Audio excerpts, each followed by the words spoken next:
디모데전서 2장 1절부터 7절까지 신약성경 338쪽에 있습니다. 338쪽 우리 다 같이 펴서 같은 목소리로 함께 읽겠습니다. 디모데전서 2장 1절부터 7절까지 말씀입니다. 1절 함께 읽습니다. 그러므로 내가 첫째로 권하노니 모든 사람을 위하여 간구와 기도와 도구와 감사를 하되 임금들과 높은 지위에 있는 모든 사람을 위하여 하라. 이는 우리가 모든 경건과 단정함으로 고요하고 편안한 생활을 하려 함이라. 이것이 우리 구주 하나님 앞에 선하고 받으실 만한 것이니 하나님은 모든 사람이 구원을 받으며 진리를 아는 데 이르기를 원하시느니라. 하나님은 한 분이시요 또 하나님과 사람 사이에 중보도 한 사람이시니 곧 사람이신 그리스도 예수라. 그가 모든 사람을 위하여 자기를 대속물로 주셨으니 기약이 이르러 주신 증거니라. 이를 위하여 내가 전파하는 자와 사도로 세움을 입은 것은 참말이요 거짓말이 아니니 믿음과 진리 안에서 내가 이방인의 스승이 되었노라. 아멘. 오늘도 하나님의 은혜와 사랑이 우리 모두에게 넘쳐나기를 축원합니다. 주님께서 2024년도를 우리에게 살게 하셨는데 앞에 있는 목표대로 믿음으로 화목하고 전심으로 전도하자 이렇게 시작하면서 여기까지 달려왔습니다. 이제 6월 네 번째 주일 6.25가 있는 그런 주간이기도 한데 벌써 6.25가 74주년이죠. 74주년. 오늘 74주년이라 생각했을 때 참 나라 민족을 위해서 특별히 기도해야 되겠다는 생각을 많이 하게 되어집니다. 또 요즘 세상 정세가 쭉 돌아가는 모습들을 보면서 참 기도하지 아니할 수 없고 참 특별히 기도해야 되겠다는 생각을 많이 하게 되었습니다. 소련과 또 북한과 함께 손을 잡게 되어지면서 푸틴이 방북하면서 정세가 조금 불안해져 가는 것 같죠. 미국 사람들은 또 항공모함 갖다 대고 이모저모로 또 자기 권리 찾으려고 그러고 또 우리는 그 사이에서 편안한 것 같으나 상당히 불안한 세상을 지내고 있는 것이 우리들의 모습입니다. 그래도 지켜주시는 분은 하나님이시니 하나님께 모든 것을 전폭적으로 맡겨야 되지만은 그러나 우리가 특별히 좀 기도해야 되겠다 하는 생각을 많이 하는 한 주간이었습니다. 우리 6.25가 있는 특별한 시간에 더 깨어서 기도할 수 있도록 되어주시기를 바랍니다. 이스라엘을 방문해 보면 한 두 군데는 꼭 이렇게 가봐야 될 곳이고 지금도 다녀와서는 머릿속에 잔잔하게 남는 곳이 두 군데 있습니다. 그것은 하나는 야드바 셴이라고 하는 곳에 히틀러를 통해서 600만 명이 살해되고 그리고 난 다음에 그 기념물로서 만들어 놓은 기념관들이 있습니다. 거기 가면은 수없이 많이 죽은 600만 명의 사람들의 이름을 끊임없이 불러요. 계속해서 불러. 그게 이제 셴이란 말이 이름이란 말이 이름을 부른다. 야드바 셴이라고. 그래서 그 이름이 계속 불려지면서 그 기념관을 쭉 한 바퀴 돌면 제일 마지막에 기억하자, 잊지는 말자 하는 그런 얘기를 기록하고 있어요. 그러면서 용서하자, 잊지는 말자 다시 또 얘기를 하게 되죠. 이 사람들의 만행과 이 사람들이 행한 일들은 우리는 용서할 수 있으나 그러나 잊어서는 안 된다 하는 말을 하고 있습니다. 두 번째 가는 곳이 마사다라는 곳이에요. 마사다 사해에서 그렇게 멀지 않은 곳에 마사다 요새가 있는데 이 마사다 요새는 가보면 지금도 거기 올라가려면 한 400고지 이상 되니까 걸어서 가는 사람들도 있고 또는 뭐 중간쯤 이렇게 차 타고 올라가서 조금 더 가는 길도 있고 지금 이제 엘리베이터가 이렇게 엘리베이터가 뭐 아니죠? 뭐지? 케이블카가 이렇게 쭉 있어져서 그 케이블카를 타고 쭉 가는 금방 올라가는 길입니다만 그러나 그곳은 아주 이스라엘에게 있어 역사적인 곳이 바로 그곳입니다. 본래는 이스라엘이 완전히 패망하게 된 것은 AD 70년 로마의 티토 대장이 거기 와서 예루살렘을 전부 다 무너뜨려 버렸어요. 예루살렘 성전을 무너뜨리고 성벽을 무너뜨리고 거기를 전부 다 멸망을 시켰습니다. 그런데 로마군 식군단이 마지막까지 그 남아 있었던 이스라엘 군대를 몰아냈는데, 그 몰아낼 때에 마지막 그 이스라엘군 유대군들이 함께 모였던 직결 장소가 바로 마사다라는 지역입니다. 이 마사다의 전투에 대해서는 뭐 기록도 많고 그렇지만은 그 가보면 그런 곳이 그곳에 가서 참 많은 것을 느끼게 되어집니다. 전투는 66년도부터 시작됐는데 결국은 한 4년 동안 거기서 계속 로마군과 저항하며 싸우다가 70년도에 거의 무너지게 됐고, 그리고는 거기에 있었던 그 한 사람 지도자가 있었는데 그 사람이 아제르벤 야르라는 사람인데, 이 사람과 함께 거기 한 1000여 명의 사람들이 마사다로 피신을 하게 되어집니다. 최후의 유대 군인으로서 로마군을 저항하던 제일 마지막 군인들이 그 마사다라는 곳으로 피하게 됩니다. 이 마사다는 본래 이런 그 요새로서 지어지긴 했지만 헤롯 대왕이 BC 한 30여 년경에 헤롯 대왕이 통치를 하면서 거기에서 자기의 그 휴양지와 같은 숙소로 삼던 데고, 그리고 여름에 엄청 더운 데니까 더운 휴양지였던 그런 한 요새입니다.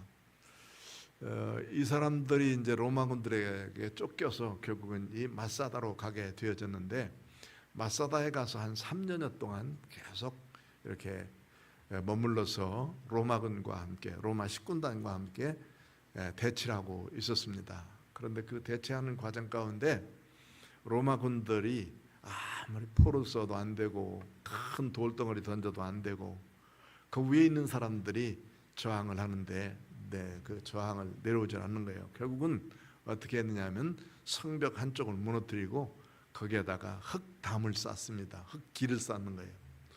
그런데 흙길을 쌓는데 그 흙길을 쌓는 사람들이 누구냐면 유대인들을 데려다가 그 흙담을 쌓도록 만드는 거예요. 그럼 위에 있는 군인들이 공격을 할 수가 없어요. 공격을 하면 자기 동족들이 죽으니까 로마에 있는 로마 군단까지 이렇게 돌을 던져서 공격을 해야 되는데 그만큼 실력은 안 되고, 그러니까 그대로 그 흙담을 쌓도록 그대로 놔둡니다.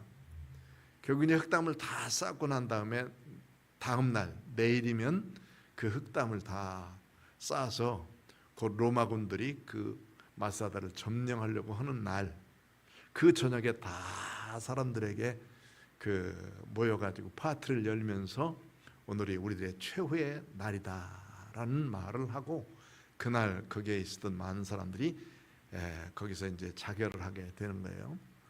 본래 유대인들의 신앙으로는 스스로 자결하는 것은 이것은 자기들의 신앙에 있어서 옳지 않은 겁니다. 그러니까 그 자결하는 방법들을 어떻게 따지냐면, 우리들이 여기에서 그냥 살아서 로마군들한테 잡혀가지고 노예가 되고 우리 자녀들 또 우리 아내들이 그 로마군들의 폭행을 당하고 그런 모습을 그대로 보겠냐, 아니면 우리가 깨끗하게 여기서 다 우리 스스로 자결하겠냐, 둘을 결정을 해요. 그때 그 저녁에 모여서 사람들에게 전부 다 이야기했더니 우리가 여기서 깨끗하게 죽자. 그러고선 그 사람들에게 결정을 합니다. 결정을 어떻게 하느냐면 남자들이 자기 집에 가서 모든 자기 식구들을 다 죽이고 오는 거예요. 자살은 아니고 죽이는 거니까 괜찮아요. 죽은 사람이 죽이고 난 다음에 그 사람들이 이제 식구들끼리 다 남자들끼리만 모여요. 그래가지고 남자들끼리 10명씩 짭니다. 10명씩 짜고 한 사람의 제비를 뽑아. 그럼 그 한 사람이 나머지 9사람을 또 죽이는 거예요. 그리고 그 9사람 한 사람 남은 사람이 또 이렇게 남아가지고 제비 뽑아가지고 또 죽이고, 제일 마지막에 이제 2사람이 남습니다. 2사람이. 그러니까 둘이 제비 뽑아가지고 한 사람은 옆에 사람을 죽이고 그 다음에 자기는 자결을 하고.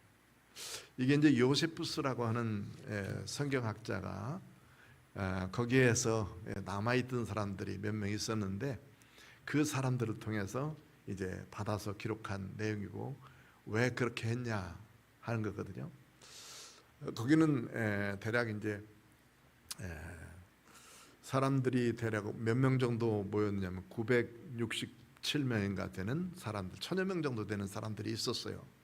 그 전부 다 한결같이 이제 거기서 다 자결을 했는데, 그 중에서 여인 2사람과 아이들 5사람이 살았어요. 그 요새에 지금도 가보면 밑에 이렇게 길이 있는데 그 길에 저수지가 하나 있습니다. 물을 담아 놓는 곳. 그 물을 담아 놓는 우물에 이 여인들이 그냥 숨어버렸어요. 숨어버렸는데 자기 남편이 애들 5명과 함께 다 거기다 집어넣고 잠궈버렸어요. 나중에 처음 로마군이 딱 쳐들어가서 보니까 다 시체 더미이고, 대신 거기에 뭐만 있는, 다른 것은 이제 제일 마지막 2사람이 거기 있는 것을 다 불살르고 그러고 난 다음에 한 사람을 죽이고 그랬는데, 뭐만 남겨놨으니까 거기에 식량 창고만 남겼어요. 의미가 뭐냐면, 우리들이 다 죽긴 죽는데 너희들 때 뭐 모자라서 죽는 게 아니다, 우리는 자랑스럽게 죽는 것이다 하는 것을 나타내기 위해서 이 마사다의 최후의 모습들을 쭉 이야기하고 있습니다. 그 중에서 이 아젤 벤 야르라는 사람의 마지막 연설문이 있어요. 이게 이제 요세푸스가 쓴 유명한 연설문인데, 제가 한번 연설하듯이는 못 읽지만 한번 읽어드릴 테니까 정말 감명적이에요. 이런 연설을 하고 그들이 마지막 이제 정리하고 죽습니다. 이렇게 먼저 벤 야르라는 사람이 연설합니다. 나의 사랑하는 이스라엘 사람들이여, 나의 동지여, 지난 긴 세월 동안 우리들은 모든 인류의 주이시며 진리이신 하나님 한 분 외에 그 어느 누구에게도 로마인에게조차도 결코 종이 되지 않기를 결심하였으며 그렇게 살아왔습니다. 이제 우리의 결심에 대한 마지막 꽃을 피울 때가 왔습니다. 어느 누가 내일 아침 붉은 물을 들이며 떠오르는 태양을 보고 싶어 하지 않겠습니까? 어느 누가 편안하게 살 수 있는 삶을 바라지 않겠습니까? 저는 오늘 이 밤이 참으로 행복합니다. 왜냐하면 우리의 눈으로 로마인들의 손에 의하여 파괴된 우리의 성전을 통탄하며 이를 눈물로 후대에게 증거하는 치욕적인 증인 되기보다 우리 자신의 삶의 마지막을 명예롭게 선택할 수 있는 시간이 우리에게 주어져 있기 때문입니다. 우리는 로마인들에게 대항하여 봉기를 든 처음이자 마지막 사람들입니다. 그리고 저는 이것이 하나님께서 우리에게 허락하신 은혜라는 것을 감히 말씀드릴 수 있습니다. 이미 로마인들에게 무릎을 꿇는 다른 사람들과는 달리 우리에게는 여전히 용기가 있으며 자유가 있습니다. 이제 하룻밤이 남아 있습니다. 우리는 우리에게 닥친 이 운명으로 인해 절대로 비관하거나 절망하지 않습니다. 오히려 동지 여러분, 우리 자신이 저 로마인의 손에 의해 노예가 된다는 것을 상상이나 할 수 있었겠습니까? 우리의 부인이 치욕을 당하고 자녀들이 노예로 팔리는 것을 차마 볼 수 있겠습니까? 동지 여러분, 우리에게 주어진 이 밤은 저들 스스로 우리의 주인이라고 부르는 것이 얼마나 어리석은 일인가를 분명하게 보여줄 수 있는 시간입니다. 우리에게는 자유가 있습니다. 그리고 이 자유를 영원히 누릴 수 있도록 우리 손에는 칼이 주어져 있습니다. 자, 이제 우리의 영원한 자유를 쟁취합시다. 우리와 함께 서 있는 부인들, 그리고 자녀들과 함께 명예로운 자유인으로서의 최후를 맞이합시다. 그리하여 우리의 적들로 하여금 성전가를 부르지 못하게 합시다. 이렇게 연설을 한 후에 남자들이 다 각자 자기 집에 돌아가서 식구들을 전부 처리하고 돌아와서 제비 뽑아서 전부 다 이렇게 자결했다는 그런 기록입니다. 이런 기록을 가지고 있었던 로마인들은, 이스라엘 사람들, 유대인들은 그 군인들이 대략 이스라엘 사람들은 남자나 여자나 다 같이 군인에 가요. 그 군인에 가면 남자들은 대략 19살 정도 가서 2년 반 정도 근무하고, 그 여자들은 18살 반 정도 되면은 가서 2년 동안을 근무합니다. 신병훈련을 다 마치고 난 다음에 제일 마지막 코스를 어디서 마치느냐면 바로 이 마사다 요새에서 마치게 되어집니다. 그러면서 그들이 고백을 해요. 다시는 이런 일이 일어나지 않도록 하자. 다시는 이 땅에 이런 일들, 유대민족을 위한 이런 일들은 일어나지 않도록 하자 하면서 거기서 봉기를 하고, 그리고 외쳐대면서 그리고 마지막 훈련을 마치게 되고 거기서 계급장을 붙여주고 다 그럽니다. 사실 그 마사다를 가보면은 황량한 곳이기도 하지만은 그 역사적인 의미를 보면서 밑에는 로마 식군단과 함께 자기들을 막 쳐들어오려고 계속 수시로 뭐 돌을 던지고 공격해오는 로마인들의 그 위기 가운데서도 하나님을 찬송하고, 그리고 제일 많이 공격을 당한 날이 안식일이에요. 안식일 날은 그 사람들은 그렇게 공격을 당해도 아무것도 하지 않았어요. 밥만 지어 먹었어요. 그러면서 그 안식일 날에 꼭 하나님 앞에 예배드리며 큰 소리로 오히려 보라고, 돌이 던져서 쏟아져도 그 돌에 굴려서 맞으면서도 예배를 드렸다는 기록이 있어요. 그렇게 살았던 그 사람들의 민족 정신이 바로 하나님을 경외한 믿음의 사람들이었고, 지금도 세계를 지배할 수 있는 그런 귀한 은총을 그들에게 주신 것은 하나님만 경외하면서 살았기 때문인 줄로 믿습니다. 나라 민족을 위해서 기도하고 나라 민족을 위해서 살 수 있다고 하는 것은 정말 귀중한 일이고, 6.25 때 수없이 많은 사람들이, 참 무명으로 갔던 사람들, 이르미 씨 같은 사람들, 그 많은 사람들이 나라를 지켜주심으로 인해서 우리가 이렇게 평안하게 살 수 있도록 되어졌다라고 생각했을 때 참 얼마나 큰 축복이요 그 사람들의 은혜인가를 생각해 볼 때, 정말 이 땅에서 이 나라를 이만큼 잘 살도록 만들어 주신 선현들의 피의 공로들을 우리가 잘 기리해야 될 수 있도록 되어질 줄로 믿습니다. 더더군다나 이제 우리나라를 생각해 보면 정말 복받은 국가 아니겠습니까? 세계 어느 곳을 다녀봐도 환경도 좋고 뭐 여러 가지 경치도 좋고 뭐 그런 나라도 수없이 많이 다녀보고 좋은 곳 다녀서 보고 하지만은 비행기를 딱 내려서 돌아올 때쯤 되면은, 여기 한강을 따라서 쭉 올라올 때쯤 되면은 늘 그런 생각이 듭니다. 우리나라만큼 좋은 곳은 또 없다. 정말 우리나라가 좋은 나라구나. 또 그리고 하나님이 복을 주신 나라구나 하는 것을 새삼 느껴지게 되는 것은, 이것은 하나님의 특별한 보호하심과 인도하심 때문이었다는 것을 기억하면서 나라 민족을 위한 특별한 기도, 정말로 기도할 때가 됐다라고 생각이 돼요. 방송에서 나오고 있는 세계 정세의 모습들도 봐도 그렇고, 또 우리 정치하고 있는 사람들의 모습들을 봐도 그렇고, 참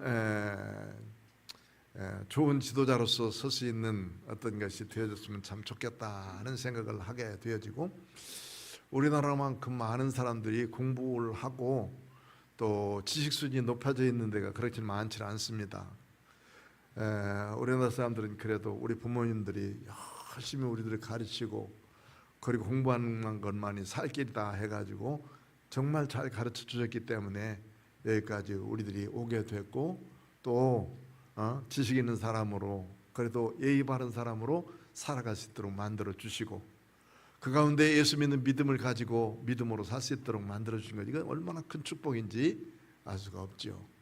이런 모습에서 볼 때 우리는 오늘 본문에 있는 말씀처럼 우리가 기도할 때다, 나라 민족을 위해서 특별히 기도할 때다 라고 생각하면서 기도하는 믿음의 사람으로 성결하게 서가게 되시기를 축원합니다. 디모데전서는 바울 사도가 4차 복음 증거 여행을 할 때가 로마에까지 가서 복음을 증거할 때예요. 로마에 가서 2년 동안 그는 갇혀 있으면서 여러 지역을 다니게 되었고, 잠시 동안 2년 후에 그는 풀려나게 됐는데, 지중해 연안과 저 포르투갈까지 가면서 복음을 증거하고 돌아와서는 그는 또 곧 순교를 하게 되어집니다. 65년도 AD 65년도경에 이 바울 사도가 순교를 하게 되었다면, 그 이전쯤에 이 바울 사도가 디모데에게 이 편지를 썼어요.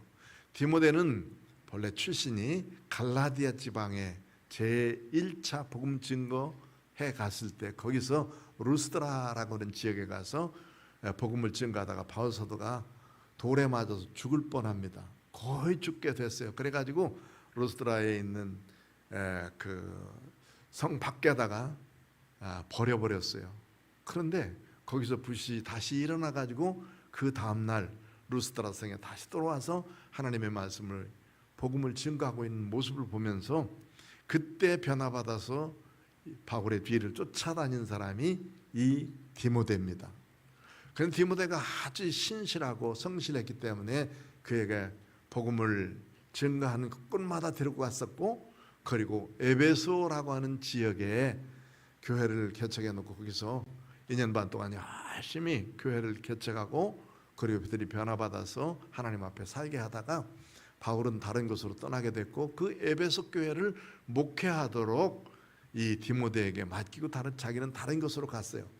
이 디모데가 에베소 교회를 담임하고 있었을 때에 그가 이제 로마에서 옥중에서 잠시 풀려난 기간 동안에 이 디모데에게 편지를 써서 목회는 이렇게 했으면 좋겠다, 목회자로서 이렇게 써갔으면 좋겠다 하는 말씀들을 전한 것이 이 디모데 전서와 후서입니다. 대략 이때 바울 사도는 그 순교하기 바로 직전이니까 그동안 많은 하나님의 일들을 감당한 거의 이제 은퇴해야 될 사람이고, 이제 막 새롭게 세워진 이런 디모데에게 하나님의 진리의 말씀으로 하나님의 교회를 어떤 모습으로 지도할 것인가에 대한 말씀을 전해주고 있는 거예요. 그래서 1장에 보면 주로 인사하고 난 다음에는 곧바로 이런 말씀이에요. 다른 교훈을 가르치지 말고 예수 그리스도의 십자가와 부활을 증거하고 있으라 하는 거예요. 이 사람들 사이에는, 이때 당시에는 많은 사람들에게 유대인 회당이 있었고, 유대인 회당에는 유대인들도 있을 뿐만 아니라 이방에서 유대인들이 살아가는 모습이 좋아가지고 그곳에 와 있는 사람들이 있었어요. 이방인들 중에서도. 그런데 이 이방인들이 경건하게 사는 사람들이 많았기 때문에 그들에게 가서 복음을 증거하면 그들이 쉽게 받아들였어요. 먼저도 얘기했지만 유대인 되려면 꼭 두 가지를 해야 되거든요. 하나는 먼저 할례를 받아야 돼요. 난 지 8일 만에 할례를 받으면 쉽지만은 장년이 되어서 할례를 받으면은 이게 상당히 위험한 그런 수술이기 때문에 이때 당시는 상당히 큰 위험 부담감을 갖고 할례를 받아야 돼요. 그러니까 쉽게 할례를 받으려고 하지 않아. 그렇지만 유대인들이 하나님을 경외하고 믿음으로 사는 것은 괜찮으니까 옆에 가서, 유대인은 됐지 않았지만 그들과 함께 신앙생활하는 사람들이 많이 있었다고요. 그러니까 그들에게 가서 복음을 증거할 때 예수 그리스도를 믿는 믿음으로 말미암아 구원받는 것이지 할례 받음으로 구원받고 율법 지킴으로 말미암아 구원받는 것이 아니다라고 바울 사도가 전하는 그 말씀이 이 경건한 이방 사람들에게 너무 좋은 거예요. 너무 좋은 거예요. 그래서 할례 받음으로 구원받는 것이 아니다, 율법 지킴으로 구원받는 것이 아니고 예수 믿음으로 말미암아 구원받는 것이다 하는 것을 그가 깨닫게 되면서, 예수 믿고 구원받아서 이제 구원받은 하나님의 백성이 되었으니 그 백성들이 율법 안에서 살아가는 것이고 말씀 안에서 살아가는 것이지, 말씀 율법을 지킴으로 말미암아 구원받는 것은 아니고 예수 믿음으로 말미암아 구원받는 것이라는 것을 이 이방 사람들에게 잘 가르쳐줬기 때문에 이 바울 사도가 전한 복음에 많은 사람들이 돌아오게 됐던 것이에요. 그러니까 이때 당시에 유대교에 속해 있었던 사람들은 계속해서 뭘 가르치냐면 할례 받아야 된다. 또 예수 믿어도 율법을 지켜야 된다. 예수 믿어도 뭐를 지켜야 된다는 것을 계속해서 강조하고 있는, 이게 잘못된 거라는 거예요. 잘못된. 갈라디아서 보면 이런 복음 외에 다른 것을 전하면 아주 저주를 받아라까지 얘기하잖아요. 그러니까 그런 것 가르치지 말라. 여기에 대표자가 있어요. 그 뒤에 나오는 1장 29절 아까 읽은 말씀 바로 앞에 보면은 그 가운데 후메네오와 알렉산더가 있으니 내가 사단에게 내어준 것은 그들로 훈계를 받아 신성 모독을 하지 못하게 하려 함이라 하면서 후메네오와 알렉산더에 대한 이야기를 하고 있어요. 이 후메네오와 알렉산더는 누구냐면 유대주의자예요. 유대주의자. 예수 믿는다 하고 교회는 와 있지만은 예수 믿음으로만 막 구원받는 것도 좋지만 율법은 반드시 지켜야 된다. 그래야 구원된다고 하는 것을 강조하고 있는 사람들이에요. 그러니까 잘못된 교훈을 교육하고 있는 사람들, 이런 사람들을 쫓아가지 말라. 목회를 하면서 하나님의 말씀을 잘 가르치라는 말인데, 자기 생각을 가르치고 교회의 제도, 교회 뭐 이런 것들만 계속해서 강조하고 있으면 성경에서 말하는 복음의 말씀을 믿고 쫓아가야지, 사람 중심 말을 쫓아가지 말라는 거예요. 그러면서 자기는 받은 애가 큰데, 무슨 받은 애가 크냐, 죄인 중에 괴수와 같은 자기를 하나님이 변화시켜서, 예수 그리스도께서 변화시켜서 주님 앞에 설 수 있도록 만들었으니 나는 죄인 중에 괴수이나 나를 구원받게 만들어서 이방인의 지도자 삼은 것이 얼마나 큰 축복인가. 이 큰 축복을 누린 이 은혜를 받은 그 은혜를 너도 함께 전하며 살자 하는 거예요. 그러면서 2장에 넘어오면 이제 부탁하는 것이 있는데, 기도하자 하는 기도. 그 기도가 뭐냐면 1절에 보면 이렇게 말씀했어요. 그러면 내가 첫째로 권하노니, 첫 번째 너에게 부탁한다. 그게 뭐냐면 1절 한번 읽어볼까요? 시작.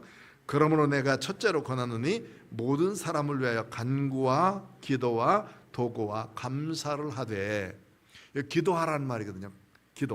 기도인데 모든 사람을 위해서 간구하라. 간절히 그 심령을 위해서 기도하자는 말이에요. 우리가 처음 예수 믿고 교회 오면은 그 사람을 위해서 하나님의 말씀 앞에 참 잘 살았으면 좋겠고, 예수 잘 믿는 믿음의 사람이 됐으면 좋겠고, 또 우리처럼 좀 성숙한 믿음을 가지고 흔들리지 않고 잘 갔으면 좋겠다 하는 생각을 하면서 그분을 위해서 계속해서 기도할 때가 있어요. 참 많이 기도하죠. 왜냐하면 신앙생활 잘하고 있는 사람보다 처음 교회 온 사람들을 위해서는 정말 기도가 많이 돼요. 왜냐하면 자주 흔들리기도 하고, 또 어떤 때는 좀 언제 신앙인이 될 건가 싶기도 하고, 어떤 때도 예쁜 짓도 해요. 저 사람이 참 그래도 따라서 하네. 그런 모습을 보면서 참 기도가 많이 됩니다. 그래서 하나님 앞에 간절히 믿음으로 한 영혼 한 영혼을 위해서 기도하자.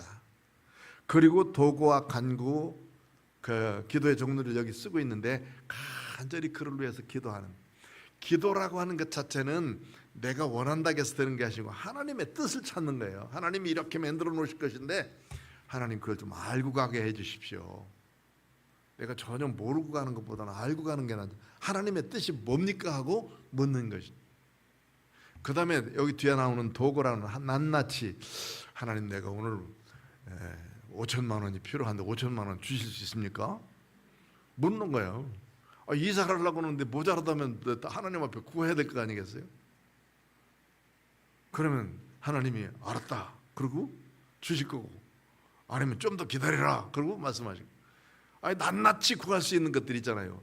우리 아이가 지금 몸이 아파서 그런, 우리 어머니 아버지가 병이 들었는데 내 형제가 지금 수술해서 어려운데, 이게 하나님 앞에 낱낱이 간구하는 거예요. 도구.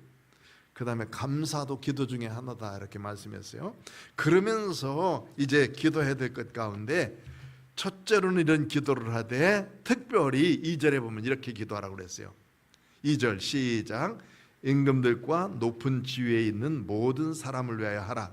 이는 우리가 모든 경건과 단장함으로 고요하고 편안한 생활을 하려 함이라. 아멘. 임금들은 대통령이에요. 높은 지위에 있는 사람들은 관리들이고 이런 사람들을 위해서 우리는 기도합니까?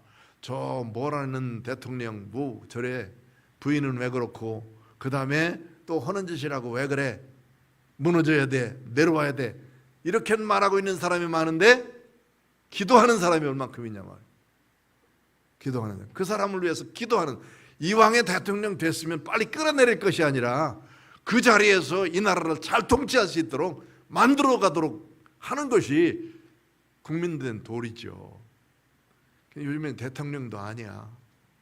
대통령 참 어려울 것 같아. 정말 어려울 것 같아.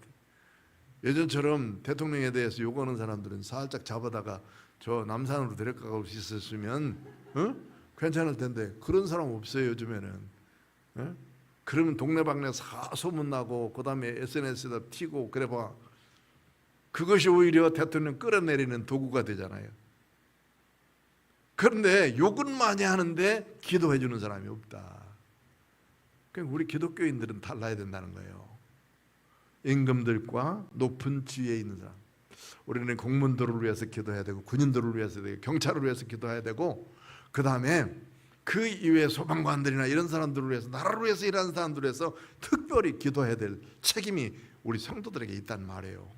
왜? 그 뒤에 나와 있는 말씀이 뭐라고 그랬냐면 우리가 모든 경건과 단정함으로 고요하고 편안한 생활을 하려고 안정된 생활, 편안한 생활, 안정된 생활, 경건한 생활을 할 수 있도록 하기 위해서요. 이북이 지금 50년, 70년 전에는 남쪽 사람들보다 훨씬 더 경건하게 살던 사람들이에요. 신의주 같은데 의주, 평양 이쪽에는 주일날은 문을 다 닫았어요. 거의 다. 일하는 사람이 이상하다고 생각하는 그런 동네가 전부 다 공산화되어서 지금은 뭐 교회도 없을 뿐만 아니라 완전히 무너져 버렸잖아요. 그런데 거기에 살던 사람들이 남한으로 와가지고 신앙생활을 시작하게 되고 여기서 다시 남쪽에 있는 사람들 그 사람들만큼만 신앙생활을 했으면 좋겠는데 그렇지 않은 사람들이 많이 있었어요. 훨씬 더 신앙생활을 못하고 있었다고. 그런데 그쪽 사람들이 내려와서 이 남쪽을 완전히 사실은 변화시킨 거예요. 복음으로 변화시킨 거죠. 그 좋던 나라가 무너지니까 완전히 신앙생활할 수 있는 어떤 터전이 다 무너져 버리고 말잖아요. 안정된 생활을 하고 있느냐 하면 그들이 얼마나 비참한 생활을 하고 있냐고요. 우리나라가 무너진다면 바로 그런 모습 아니겠습니까?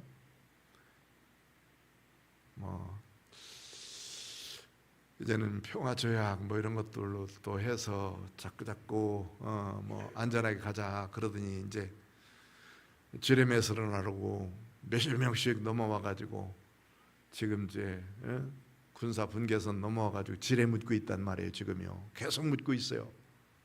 다 캐냈던 거예요. 전부 다 캐내고 없애자 그러던 것을 또 묻고 있다면 이게 말이 되느냐는 말. 우리 지금 이런 현실 속에서 조금 더 살펴보면 좀 얼마 살지 않겠다 생각한 사람들이야 그렇겠지만 이 땅에서 그래도 좀 더 살아야 되겠다라고 생각하는 사람들은 나라 민족을 위해서 기도하지 아니할 수 없다. 우리가 편안하고 안정된 생활을 살며 또 경건한 삶을 살게 하기 위해서 단정한 삶과 경건한 삶, 고요한 삶, 편안한 삶 이런 삶을 살기 위해서는 나라 민족을 위해서 기도하자 이렇게 말씀하고 있습니다. 이것이 디모데 시대 때만이 아니라 현재에도 우리에게 얼마든지 적용할 수 있는 말씀이기 때문에 이런 말씀을 우리에게 주시는 거예요. 이것이 우리 구주 예수 앞에서 선하고 받으실 만한 것이니 하나님이 원하시는 것은 여기 4절 말씀에 보니까 하나님이 원하시는 것, 하나님의 뜻이 뭐냐면 하나님이 원하시는 게 뭐냐면 모든 사람들이 다 구원받는 것이 하나님의 뜻이에요. 4절 한번 읽어봅시다. 시작. 하나님은 모든 사람이 구원받으며 진리를 아는 데 이르기를 원하시느냐. 하나님이 원하시는 게 뭐예요? 하나님이 원하시는 것은 모든 사람 속에는 내가 좋아하는 사람만 들어있지 않아요. 내가 사랑하는 사람만 들어있지 않고 내가 기뻐하는 사람만 들어있는 것이 아니라 나에게 지독하게 못하고 있고 내 돈 떼어먹고 다 도망간 놈도 있고 별 사람들 다 있어요 세상에. 그래도 예수 믿고 구원받아서 천국 백성 되어지길 원하시는 것이 하나님의 뜻이다라고 생각하면 우리가 그들을 위해서 기도하지 않을 수 없고 그들을 위해서 전도하지 않을 수 없어요. 전도해보면 알아요. 전도해보면 예수 믿고 구원받읍시다, 예수 믿고 천국 가십시다 하고 정말 우리 전도대원들 겸손하고 간절한 모습으로 이렇게 전하고 있어요. 그런데 고맙습니다, 수고하십니다, 감사합니다 받아가면 얼마나 그 말만 들어도 고마워. 말만 들어도 그렇죠? 그런데 이렇게 쳐다보고는 어떻게 그렇게 그냥 그렇게 친절하게 그렇게 간절하게 그렇게 우리 80몇 세 되신 권사님이 90도 절하면서 예수 믿고 천국 갑시다 그런데도 쳐다도 안 보고 가요. 물론 여러 사람이에요. 여러 사람들이 있고 다 그렇지만요, 정말 전도해보면 참 하나님 앞에 기도할 사람들이 많다. 기도할 사람들이 많다. 주님의 뜻에 의하면 모든 사람들이 다 구원받게 되어지길 원하시는데, 그러면서 주님의 마음을 가지고 우리가 전도할 수 있습니다. 그 다음에 5절이 더 중요한 말씀이에요. 하나님은 한 분이시오, 또 하나님과 사람 사이의 중보자. 중보자는 중매인이에요. 중매인. A라는 여자와 B라는 총각을 중매해가지고 결혼시켜주는 거예요. 하나님과 우리 인간들을 예수님께서 소개해 주셔가지고 평화의 사람으로 만들어서 하나님을 잘 섬길 수 있도록 만드는 길을 열어주셨어요. 그래서 주님께서는 길이요 진리요 생명이라고 자신을 얘기했고, 난 부활이요 생명이라고 말씀해 주시면서 주님 믿는 믿음의 사람들에게 누구든지 주의 이름을 부르면 구원받는 믿음의 사람이 되도록 만들어 주신 겁니다. 이 하나님의 뜻은 모든 사람들이 구원받아서 예수 믿고 구원받는 것이에요. 그 중보자로 오신 예수님, 그가 모든 사람을 위하여 자기를 대속물로 주셨으니 기약에 이르러 주신 증거다. 이를 위해서 우리가 전파하는 것은 전파하는 자, 또 사도, 이런 것으로 세움을 받았다라는 것을 말씀하면서 바울 사도는 이제 하나님의 백성들을 잘 가르치라고 디모데에게 말씀해 주는 거예요. 우리들 먼저 믿는 사람이 나중에 믿는 사람들에게 잘 해줘야 될 책임이 있어요. 먼저 믿는 예수 믿는 사람들이 교회에 처음 나온 사람들을 잘 인도해야 될 책임이 있어요. 누구야 될 때까지 좋은 믿음의 일꾼 되어서 우리가 동일하게 또 복음을 증거할 수 있는 사람, 복음을 가르칠 수 있는 사람이 되어지기까지 우리는 잘 인도해 줘야 된다. 그런데 상처를 주고 말로 이렇게 상처를 받게 되고 그러는 것은 우리가 좋은 일이 아닙니다. 그 말을 또 들을 때도 잘 들어야 되고 할 때도 잘해야 되고, 그래서 우리가 여기 주님께서 주시는 말씀처럼 나라 민족을 위해서 특별히 우리는 기도하고, 이 나라의 민족을 위해서 유교를 중심으로 해서 이제 더 깨어서 기도하면서 우리 사랑하는 많은 영혼들이 주 앞으로 돌아와서 주 앞에 살아갈 수 있도록 되어주기 위해서 간절히 믿음으로 기도하다가 우리 주님께서 2024년도에 4년도에 우리에게 주신 말씀처럼 믿음으로 화목하고 그리고 전심으로 전도하는 한 해가 되어서 우리 하나님의 전을 채울 뿐만 아니라 하나님께 영광 돌리는 믿음의 역사가 우리 교회에 늘 넘쳐나게 되어지시기를 주의 이름으로 부탁드립니다. 기도하겠습니다. 고마우신 아버지 하나님 감사합니다. 오늘도 하나님의 생명의 말씀을 들었습니다. 우리들 세상에서 살아가면서 세상 방법대로 살았던 우리들을 예수 믿는 믿음의 사람으로 불러주심을 감사합니다. 이제는 성도 되어서 하나님의 교회를 위해서, 하나님의 나라를 위해서, 가정과 또 사랑하는 성도들을 위해서 간절히 믿음으로 기도하는 사람 되도록 인도해 주시기를 바랍니다.